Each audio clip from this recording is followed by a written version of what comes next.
এবার সে একটা ইট হাতে নিল, পাথর হাতে নিয়ে সে বলছে, আল্লাহ তোমার কাছে যদি ওই জাদুকরের কাজের চাইতে এই পাদ্রির কাজ বেশি পছন্দনীয় হয়, এই ইটের আঘাতে এই জন্তুকে তুমি মেরে ফেলো আল্লাহ।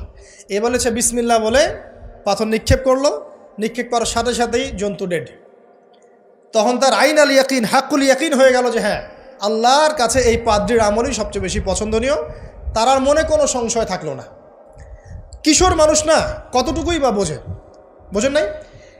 এবার তার মধ্যে একটা ইয়াকিন চলে আসলো এবং সে পরিপূর্ণ মুমিন মুসলিম হয়ে গেল। এবার যখন সে রাজ দরবারে যায়, তার কাছে পেশেন্ট আসে, মানে একজন মানুষ এসেছে, সে বলছে যে আমার চোখের সমস্যা। সে চোখে হাত দেয়, হাত দিয়ে বলে যে আপনি আল্লাহর প্রতি ঈমান নিয়ে আসেন, আমি আল্লাহর কাছে দোয়া করব, চোখ ভালো হয়ে যাবে। এভাবে পেশেন্ট আসে, সে বলে আল্লাহর প্রতি ঈমান নিয়ে আসেন, আমি দোয়া করব, ভালো হয়ে যাবে। এভাবে আস্তে আস্তে তার নাম এবং খ্যাতি ছড়িয়ে পড়তে লাগলো।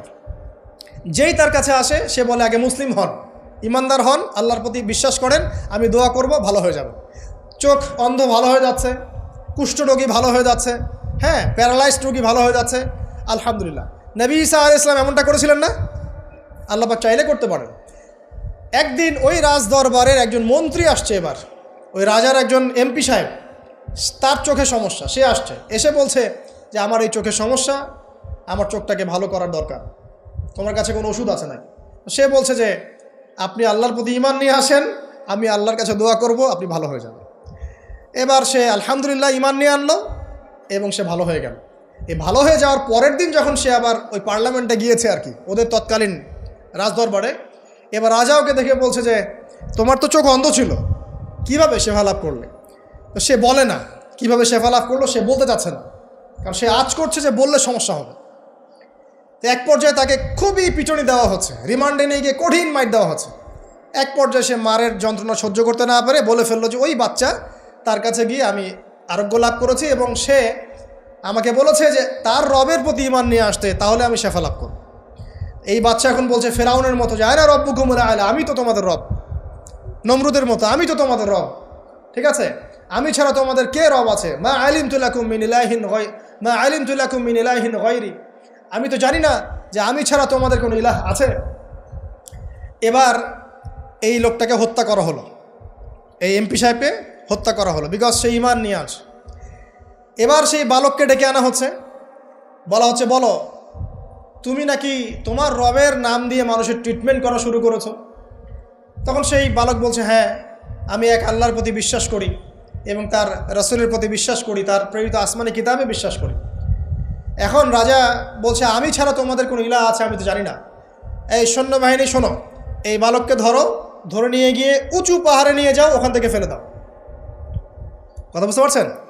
এবার তাকে নিয়ে যাওয়া হলো, ক্রস ফায়ার দেওয়া হবে, এবার উপরে নেওয়া হয়েছে, একদম পাহাড়ের উপরে। এবার ওই বালক উপরে উঠে একটা দোয়া করছে, এই দোয়াটা সবাই শিখে নেন। ওই বালক উপরে উঠে দোয়া করছে আল্লাহুম্মা কফিনিহিম বিমা শি'তা, আল্লাহুম্মা কফিনিহিম বিমা শি'তা, আল্লাহুম্মা কফিনিহিম বিমা শি'তা। পাহাড় থরথর করে কাঁপা শুরু করলো এবং ওই সৈন্যবাহিনী পাহাড় থেকে পড়ে গেল, বালকের কিচ্ছু হলো না। আমি কিন্তু বানোয়াট কোনো গল্প বলছি না, এটা কোরআন থেকে বলছি এবং এটা তাফসির, আপনি যে কোনো তাফসির পড়েন, মারিফুল কোরআন, তাফসির ইবনে কাসির, জালালাইন পড়ে দেখেন, জাস্ট পড়ে দেখেন আমার সাথে ডিবেট করার আগে।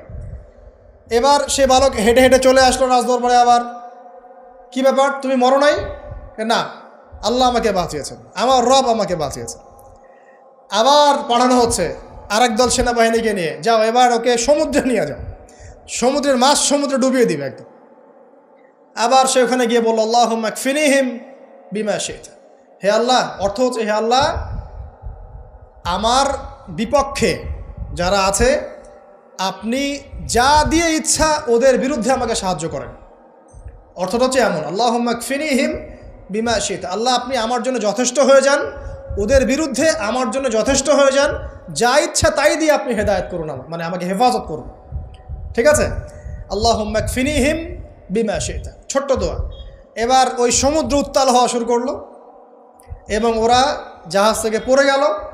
এই বাচ্চা সেফলি আবার চলে আসলো রাজদরবারে। বিশ্বাস করছেন না? চলে আসলো। এবার আসার পরে বলছে, শোনেন, আমাকে এভাবে মারতে পারবেন না, আমাকে এইভাবে মারা যাবে না, আমি আপনাদেরকে বলে দিচ্ছি কিভাবে আপনি আমাকে মারতে পারবেন। তো বাচ্চা বলছে, কিভাবে মারতে পারবো বলো।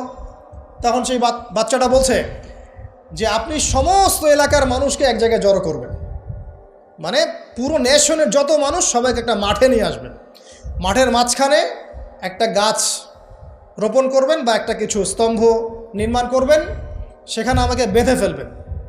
বেঁধে ফেলার পরে আমার এই ধনুক থেকে একটা তীর বের করবেন, তীর বের করে আপনি নিজ হাতে এই তীরটাকে নিশানা দিবেন, দিয়ে বলবেন বিসমিল্লাহ আল্লাহর নামে, বিসমিল্লাহ আল্লাহর নামে, বিসমিল্লাহি রব্বি হাযাল গোলাম বলে ছুড়বেন। অর্থ হচ্ছে আমি এই রবের, আমি এই বাচ্চার রব, আমি এই বাচ্চার রব আল্লাহর নামে তীর ছুড়লাম, এটা বলে তীরটা নিক্ষেপ করবেন, তাহলে আমি মরবো, তার আগে মরবো। কথা কি বুঝতে পারছি? এবার তাই করা হলো, সমস্ত এলাকার মানুষকে এখানে জড়ো করা হলো। কথাটা ভালো করে বোঝেন, সমস্ত এলাকার মানুষ মানে কি? ওই এলাকার সব মানুষ, মানে মুমিন কাফের যে আছে সবগুলাকে একত্রিত করা হলো। করার পরে বাচ্চাটাকে এভাবে একটা জায়গায় বেঁধে দেওয়া হয়েছে, খেজুর গাছে, তাফসিরে এসেছে খেজুর গাছে। এবার সে এখান থেকে তীর বের করে, বাচ্চা বলছে বিসমিল্লাহি রব্বি হাযাল গোলাম, নিক্ষেপ করলো। তীরটা ঠিক, আল্লাহ পাকের দৃষ্টি দেখেন এত সূক্ষ্ম, ওইটাই বর্ণনা করেছেন। তীরটা ঠিক বাচ্চার এই জায়গায় লেগেছে, এই যে মাথার এইখান থেকে লেগে এদিকে বের হয়ে গেছে। হ্যাঁ, কি বুঝি নাই? ছেলেটার, বাচ্চা ওই বাচ্চা ছেলেটার এই যে কপালের এই পার থেকে এই পার পর্যন্ত তীর চলে গেল এবং বাচ্চাটা শহীদ হয়ে গেল, আলহামদুলিল্লাহ। এবং এই বাচ্চাটা যখন মারা গেল বা শহীদ হয়ে গেল, আর সারা এলাকার মানুষ কি দেখলো যে বাচ্চা তাকে দুইবার চেষ্টা করে মারতে পারে নাই, কিন্তু তার রবের নাম যখন নেওয়া হয়েছে, আল্লাহর নাম নেওয়া হয়েছে, মারতে পেরেছে। দেন পুরো এলাকার সমস্ত মানুষ মুসলিম হয়ে গেল, আলহামদুলিল্লাহ। একজন বাচ্চার জীবনের বিনিময়ে সমস্ত এলাকার মানুষ ইসলামের হেদায়েত পেয়ে গেল, আলহামদুলিল্লাহ। এবার বাচ্চার মাথা তো আরও খারাপ, একটাকেই সামলাতে পারছিলাম না, এবার তো সমস্ত এলাকার মানুষ মুসলিম হয়ে গেছে। এখন কি করবেন? এখন সেনাবাহিনীকে আদেশ করা হয়েছে সমস্ত মানুষগুলোকে জড়ো করে একটা গর্ত খোঁড়ো, একটা গর্ত খুঁড়ে সেখানে আগুন জ্বালাও, আগুন জ্বালিয়ে সমস্ত মানুষকে ফেলে দাও। দৃশ্যটাকে কল্পনা করতে পারছেন?